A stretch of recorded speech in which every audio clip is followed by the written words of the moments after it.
Hi viewers, welcome to our channel. ప్రస్తుతం మనతో పాటు దాము బాలాజీ గారు సీనియర్ జర్నలిస్ట్ ఉన్నారు. వారితో ఒకసారి మాట్లాడదాం. సార్ నమస్కారం సార్. నమస్తే.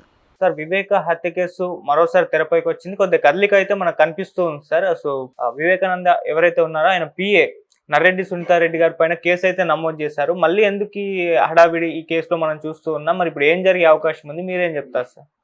వివేకానంద రెడ్డి హత్య కేసు సంవత్సరాల తరబడి అది నడుస్తూనే ఉంది. దాదాపు 6 ఏళ్ళు అయిపోయింది. ఇప్పటికి కూడా అది కంటిన్యూగానే, ఇంతవరకు అది కేసు కొలిక్ అయితే రాలేదు. రకరకాల మలుపులు, రకరకాల ట్విస్ట్లు తిరుగుతూనే ఉంది. ఇప్పుడు కొత్తగా ఒక ట్విస్ట్ అయితే ఏంటంటే, వివేకానంద రెడ్డికి పిఏ కృష్ణారెడ్డి అని ఉన్నాడు. ఆయన దగ్గరికి నిన్న డిఎస్పి మురళీ నాయక్ ఆధ్వర్యంలో పోలీసులు వెళ్ళి వాంగ్మూలం రికార్డ్ చేశారు. ఎందుకు సడన్గా ఇప్పుడు ఈ కేసు మళ్ళీ కదిలిందంటే, ఈ మధ్యనే సునీతారెడ్డి, నర్రెడ్డి సునీతారెడ్డి అంటే వివేకానంద రెడ్డి కూతురు, ఆమె వెళ్ళి చంద్రబాబుని కలిసింది. తర్వాత అక్కడ కడప ఎస్పీని కలిసింది. తన మీద కేసుల్ని తీసేయమని చెప్పింది. ఆల్రెడీ అది కోర్టులో కేసు ఉంది. కేసు ఏంటంటే, వివేకానంద రెడ్డి పిఏ కృష్ణారెడ్డి ఎప్పటి నుంచో, ఆయన గత 30 ఏళ్ళ నుంచి పిఏగా పనిచేస్తున్నాడు. ఆయన పార్ట్ టైం పిఏ, అంటే కాలేజీలో జాబ్ చేస్తూ అర్లీ మార్నింగ్ 5:30కి వెళ్ళి ఒక 9-10 దాకా అక్కడ పనిచేసి వచ్చేస్తుంటాడు. ఆయన అన్ని విషయాలు ఆయనే చూసుకునేవాడు ఫ్యామిలీలో. అంటే ఒక రకంగా నర్రెడ్డి రాజశేఖర రెడ్డి, వివేకానంద రెడ్డి అల్లుడు, కూతురు, భార్య సౌభాగ్యమ్మ, వీళ్ళ ముగ్గురు గైడెన్స్లో ఆయన పనిచేసేవాడు. ఎందుకంటే వివేకానంద రెడ్డికి సంబంధించి చెక్ పవర్ దగ్గర నుంచి అన్నీ కట్ చేశారు వాళ్ళ అనుమతితోనే ఖర్చులు పెట్టుకోవాలి.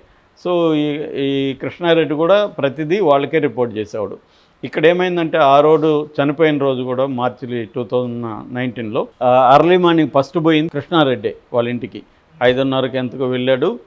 మామూలుగా అయితే ఆ టైంకే వివేకానంద రెడ్డి లేచి ఉండేవాడు. ఎందుకంటే లోపల లైట్లు వెలిగేవి, ఈయన బిల్లు కొట్టేవాడు, తీసేవాళ్ళు, అలాగా జరిగేది మామూలుగా. కానీ ఆ రోజు లైట్లు వెలగలేదు. సో ఈయనేమనుకున్నాడు, రాత్రి లేట్ అయిందేమో ఇంటికి వచ్చేసరికి, సార్ లేస్తాడులే అని అనుకున్నాడు.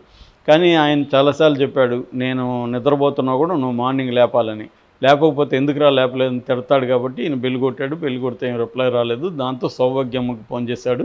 సౌభాగ్యమ్మ రాత్రి లేట్ అయిందిలే, నిద్రపోని కాసేపు అని చెప్పింది. దాంతో ఈయన సైలెంట్గా ఉన్నాడు. ఈ లోపల వంట మనిషి లక్ష్మమ్మ వచ్చింది. వాళ్ళ కొడుకు ప్రకాష్ అనుకుంటా, ప్రకాష్ వచ్చాడు. దాంతో ఈ లోపల అక్కడ పడుకొనున్న రామయ్య వాచ్మెన్, అతను లేచి పక్కకి వెళ్ళి ఊడుస్తున్నాడు. వీళ్ళు పేపర్ వచ్చుంటే పేపర్ చూసుకొని మాట్లాడుకుంటున్నారు. ఈ లోపల ఈమెళ్ళి ఇంకేదన్నా పక్క తలుపు ఉంది, అది చూద్దామని లోపలికి వెళ్ళి చూసింది. కానీ ఏమీ అర్థం కాలేదు. వచ్చారు. ఈ లోపల రామయ్య అరుచుకుంటూ వచ్చాడు, సారు పడిపోయినాడు, సారు పడిపోయినాడు. ఆయన పక్కదారిలో నుంచి లోపలికి వెళ్ళాడు. సో రామయ్య చెప్పిన దాన్ని బట్టి వీళ్ళు లోపలికి వెళ్తే ఆయన బాత్రూంలో పడిపోయినాడు, బ్లడ్ అంతా ఉంది. దాంతో ఆయన ఇమీడియట్గా నర్రెడ్డి రాజశేఖర రెడ్డికి ఫోన్ చేశాడు, ఇట్లా సార్ ఇలా పడిపోయినాడు అది. దాంతో సునీత మాట్లాడింది. వాళ్ళు సరే మేము బయలుదేరుతున్నాం అన్నారు. హైదరాబాద్ నుంచి సునీత, నర్రెడ్డి రాజశేఖర రెడ్డి బయలుదేరారు.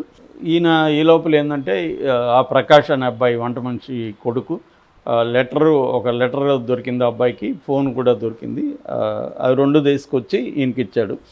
ఎవరికి? వివేకానంద రెడ్డి పిఏకి కృష్ణారెడ్డికి. కృష్ణారెడ్డి రాజశేఖర రెడ్డికి ఫోన్ చేసి, ఇలాగ లెటర్ దొరికింది సార్, ఆయన హ్యాండ్ రైటింగ్ ఉంది కానీ గజిబిజిగా ఉంది, ఇట్లా రాశాడు, ఆ చౌక్ కారణం ప్రసాద్ అనే డ్రైవర్ అని రాశాడు అని చెప్పాడు. అట్లాగే ఫోన్ కూడా ఉందంటే, ఆ 2 నువ్వు పోలీసులకి హ్యాండ్ ఓవర్ చేయొద్దు, మేము వచ్చే వరకు పెట్టని నర్రెడ్డి రాజశేఖర రెడ్డి సునీత చెప్పారు. దాని తర్వాత వీళ్ళు ఫోటోలు అవన్నీ తీసి, బ్లడ్ అదంతా ఫోటోలన్నీ తీసి కూడా వాళ్ళకి పంపించారు మధ్యలో ఎక్కడ ఆగినప్పుడు. సో అవన్నీ అంటే సీన్ ఎట్లా ఉంది, ఎట్లా బ్లడ్ జరిగింది, ఏదో సార్ని ఏదో గాయం అయింది, అది సార్కి ఏదో కొట్టినట్టు జరిగినట్టు ఉంది అనేది కూడా వాళ్ళు చెప్పారు. అంటే ఏదో బాత్రూంలో పడి యాక్సిడెంట్ కాదు, బ్లడ్ అంతా ఎక్కువ ఉంది అని కూడా వీళ్ళు చెప్పారు. ఏదేమైనా నువ్వు పోలీసులతో మాట్లాడకు, మేము వచ్చేవరకని వాళ్ళు ఆపారు. సో దాని తర్వాత ఏవో గందరగోళాలు జరిగాయి. వచ్చారు, పోలీసులు వచ్చారు. వాళ్ళు 12 తర్వాత వాళ్ళు వస్తే వాళ్ళిద్దరికి ఈ లెటరు, ఫోను హ్యాండ్ ఓవర్ చేశారు. దాని తర్వాత వాళ్ళు పోలీసులకి హ్యాండ్ ఓవర్ చేశారు ఎప్పుడో లేట్గా. సో దీని మీద ఈయన లెటర్ని, ఫోన్ని దాచిపెట్టాడని చెప్పి ఈయన మీద పోలీసులు కేసు పెట్టారు, తీసుకెళ్ళి కొట్టారని కూడా ఆయన ఆరోపిస్తున్నాడు.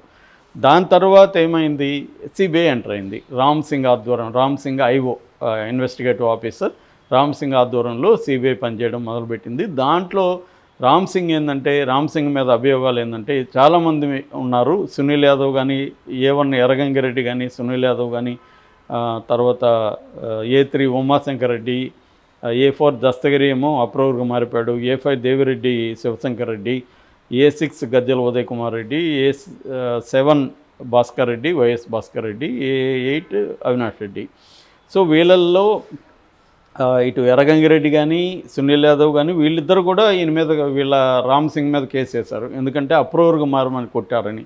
అట్లాగే అక్కడ ప్రధాన సాక్షిగా ఉంటున్న వాచ్మెన్ రామయ్య కూడా నన్ను తీసుకెళ్ళి 1 month పెట్టుకున్నారు, కొట్టారని రామయ్య కూడా చెప్పాడు. దాంతో నాకు మతి చెడిపోయిందని కూడా ఆయన చెప్పాడు మీడియాతో, ఆయన చనిపోయాడు తర్వాత.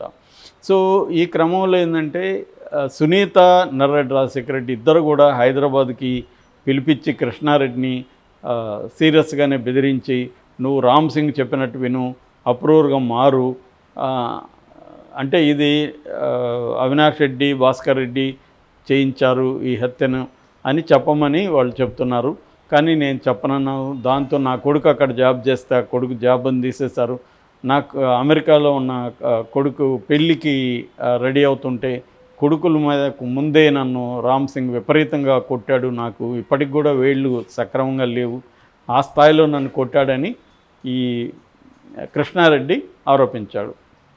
సో ఆయన కేసు పెడితే పోలీసులు తీసుకోవట్లేదని చెప్పి ఆయన కోర్టులో ప్రైవేట్ కేసు అప్లై చేశాడు. కోర్టు పులివెందుల పోలీసులను ఆదేశించింది. ఆయన కోర్టులో పెట్టింది 2021లో పెడితే 2023లో కోర్టు పోలీసుల్ని ఆదేశించింది వీళ్ళ మీద. ఇది ఈ లోపల అటు రామ్ సింగ్, ఇటు సునీత నర్రెడ్డి కూడా కోర్టుకి వెళ్ళి కోర్టుని కొట్టేయమని ఒక క్వాష్ పిటిషన్ వేశారు. కానీ కోర్టు ఆ క్వాష్ పిటిషన్ కొట్టేసి దీని మీద లోతుగా విచారణ జరపమని పోలీసులను ఆదేశించింది. సో ఇప్పుడు పోలీసులు నిన్న వెళ్ళి ఆయన వాంగ్మూలాన్ని రికార్డ్ చేశారు.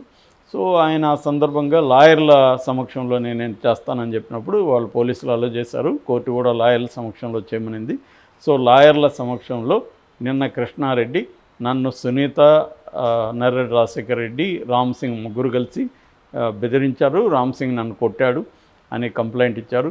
ఇప్పటి వరకు అనేక మంది రామ్ సింగ్ మీద టార్చర్ చేశాను కంప్లైంట్ ఇచ్చారు, కానీ కోర్టు ఏ రకమైన నిర్ణయం కూడా ఇప్పటివరకు తీసుకోలేదు. మరి ఇది ముందుకు కూడా వెళ్ళట్లేదు. ఇప్పుడు మరి తెలుగుదేశం గవర్నమెంట్ ఉంది, తెలుగుదేశం గవర్నమెంట్ మీద ఆధారపడిన బీజేపీ గవర్నమెంట్ ఉంది, వచ్చి కూడా 5 నెలలు అయింది. మరి ఇప్పటి వరకు అప్పుడేమన్నారు, జగన్ మోడీ కుమ్మక్కయ్యి ఈ కేసు నీరు గారుస్తున్నారు, అవినాష్ రెడ్డిని అరెస్ట్ చేయట్లేదు, వీళ్ళకందరికి కూడా బెయిల్ ఇచ్చేశారని చెప్పారు. ఇప్పుడు మరి వాళ్ళ గవర్నమెంట్లో ఉన్నాయి కదా 2, వాళ్ళ కంట్రోల్లో ఉన్న సిబిఐ ఉంది కదా, మరి ఎందుకు సిబిఐ రంగంలో దిగి అవినాష్ రెడ్డిని ఇప్పుడు అరెస్ట్ చేయట్లేదు, ఎవరు వద్దన్నారు అంటే? ఇది నేను ముందు నుంచే అనేక వీడియోలు చేశాను. నేను ముందు నుంచి ఏంటంటే వివేకానంద హత్యలో దోషులు ఎవరో అందరికీ తెలుసు. ఆ దోషులు కావాల్సింది, ఇంకా లేని దోషుల్ని క్రియేట్ చేసి పొలిటికల్గా దీన్ని ఉపయోగించుకోవాలి. జగన్ క్లియర్గా తెలుసు దోషులు ఎవరని, కానీ జగన్ చంద్రబాబు మీద నెట్టేయాలని 2019లో చూశాడు. నారాసుర రక్త చరిత్రను బుక్ చేశాడు, చంద్రబాబు అకౌంట్లో ఈ హత్యని వేసేశాడు. అప్పుడు సునీత రెడ్డి కూడా జగన్కి ఉపయోగపడింది, ఆమె కూడా జగన్ వెర్షన్ చెప్పింది. దాని తర్వాత ఏమైంది, సునీత రెడ్డి యూటర్న్ తీసుకొని తెలుగుదేశం వైపు వచ్చింది. చంద్రబాబు కూడా దీన్ని ఉపయోగించుకొని జగన్కి వ్యతిరేకంగా ఒక నెరేటివ్ బిల్డ్ చేసి జగనే జయించాడు, సొంత బాబాయిని చంపాడు, హూ కిల్డ్ బాబాయ్, జగనాసుర రక్త చరిత్ర, ఇదంతా మళ్ళీ పొలిటికల్గా వాడుకున్నారు. సో చంద్రబాబుకైనా జగన్కైనా ఈ హత్యని క్లియర్గా తేల్చాలని లేదు, ఎందుకంటే చంద్రబాబు ప్రభుత్వంలో ఉన్నప్పుడే జరిగింది, అప్పుడైనా చేస్తుండొచ్చు. జగన్ అప్పుడేమో సిబిఐ అన్నాడు, తర్వాత జగన్ ప్రభుత్వం వచ్చినాక సిబిఐ మాట ఎత్తలేదు, చివరికి సునీత కోర్టుకి వెళ్ళి సిబిఐకి వెళ్ళింది. సో ఇప్పుడు మరి చంద్రబాబు ఉన్నాడు, ఇప్పుడు చంద్రబాబు మరి దీన్ని ప్రెజర్ చేసి సిబిఐని త్వరగా చేయొచ్చు, ముగించవచ్చు. ఎవరికి ఇదేంటంటే వివేకానంద రెడ్డికి న్యాయం జరగాలని ఎవరికి లేదు, ఇంక్లూడింగ్ సునీతకు ఉంటే మరి సునీత పట్టుబట్టి చేయించాలి కదా. షర్మిల కూడా దీన్ని ఉపయోగించుకుంది. మరి షర్మిల ఇప్పుడు 5 నెలలు అయింది, డిమాండ్ చేయాలి కదా, షర్మిల ఎందుకు మాట్లాడట్లేదు అంటే షర్మిలకి, సునీతకి, చంద్రబాబుకి, పవన్ కళ్యాణ్కి, జగన్కి అందరికి కూడా ఈ హత్య రాజకీయంగా అవసరం తప్ప దాన్ని నిజంగా ఆయన్ని ఎవరు చంపారు ఏంటి తేల్చాలని ఎవరికి లేదు. ఇది ఒక రాజకీయంగా ఉపయోగించుకున్న రోజులు ఉపయోగించుకున్నారు. ఇప్పుడు వాళ్ళకి ఉపయోగపడదు కాబట్టి సైలెంట్గా ఉన్నారు. మళ్ళీ ఎలక్షన్లు వచ్చినప్పుడు ఉపయోగించుకుంటారు. ఇప్పుడు కూడా అవసరమైనప్పుడు జగన్ సొంత బాబాయినే చంపాడు, అమ్మను చంపడానికి ప్లాన్ చేస్తాడని మొన్న కూడా పెట్టారు కదా. సో దాన్ని పొలిటికల్గా వాడుకోవడానికి తప్ప ఈ కేసు ముందుకు వెనక్కి